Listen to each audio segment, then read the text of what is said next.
On a humid Tuesday afternoon, Charles was teaching a 10-year-old how to solve for X. What Charles didn't know was that X was about to become the exact amount of money it would take to ruin his life. His phone vibrated. He reached into his pocket, expecting a bill or a complaint. Instead, he saw a number so long his brain refused to read it. $120,000.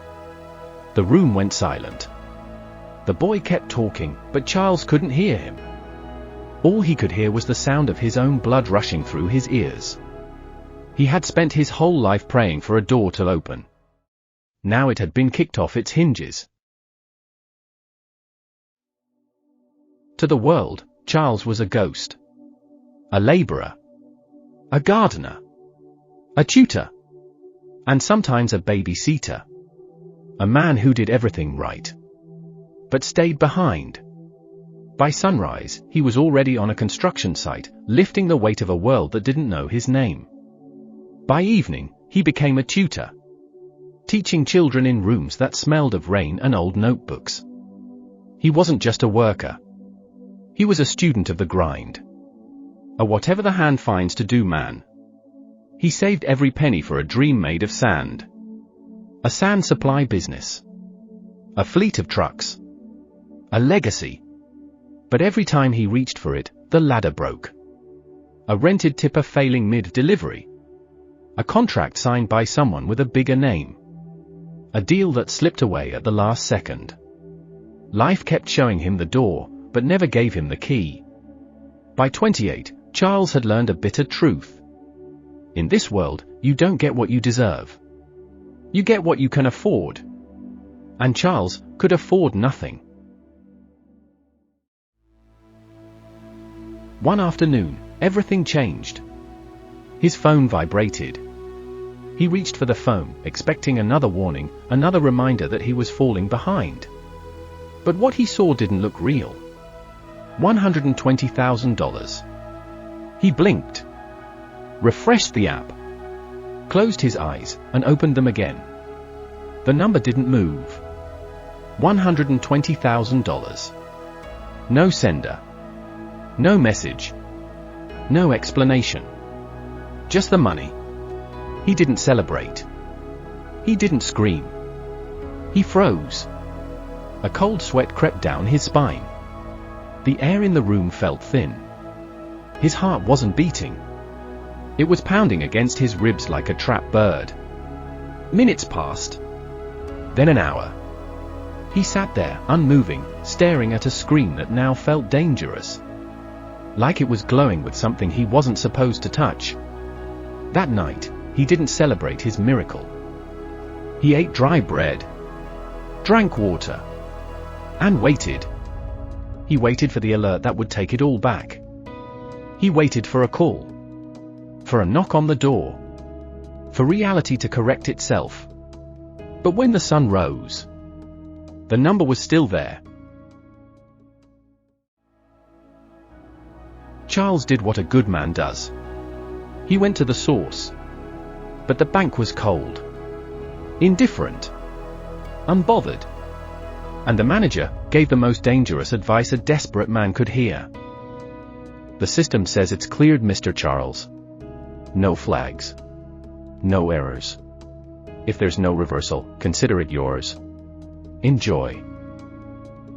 Charles stepped back into the sunlight, but something didn't feel right. His chest was heavy. His steps felt slower. That night, the war began. One voice whispered, "It's a trap." Another voice, softer, sweeter, said, "This is the answer to every prayer you've ever whispered into the dirt." He waited. 1 day. 2 days. Every night before he slept, he checked his account, just to see if the number would disappear. 7 nights of staring at the ceiling. Waiting for a knock on the door. Waiting for the world to correct itself. But the silence was deafening. No calls. No police. No reversal. And that's when it happened. The honest man began to die. By the 8th morning, he was gone. And in his place, rose a businessman. An entrepreneur. He didn't spend it on gold. He spent it on iron. First, 1 truck. Then more steady contracts came in. Then 3. Then a multi-million-dollar contract followed. Then a dredger that roared like a beast in the river. By month 2, he had momentum. By month 6, Charles wasn't tutoring for food anymore. He was providing for 50 families. He felt untouchable. He reinvested every cent. $120,000 was gone. Melted down into a fleet of white tippers that owned the roads of the city. He started to believe his own lie. That the money wasn't a mistake. It was back pay. A reward from the universe. For all those years in the dirt. He had forgotten the money was a mistake. Because he had worked so hard. He felt he had finally earned it. But success built on a glitch is still a house built on sand. If you're still here, you're hooked. Subscribe to this channel now, because we've reached the point of no return. You've seen the rise, now you need to see the reckoning. What's coming for Charles changes everything. 11 months. That's how long it took for the ghost to come back. Mr. Charles. This is Sterling from the audit department. We found a discrepancy. We want our money back. Now. The next morning, Charles went to the bank. The office was different this time. No coffee. No smiles. Just a man with eyes like cold glass. We don't care that you reported it, Charles. We don't care that you utilized it. It's our money. And we want it back. All of it. By Friday. Friday. The bank didn't care about the manager's advice. They didn't care about the 50 families he fed. They wanted their money back. But the cash was gone. It was in the steel. In the engines. In the river. In the wages of his men. The business was worth millions. But the liquidity was gone. To pay it back now meant killing everything he had built. Most men would have begged. Most would have broken. But Charles remembered something the world forgets under pressure. He used to teach fractions. Life is about ratios. Not emotion.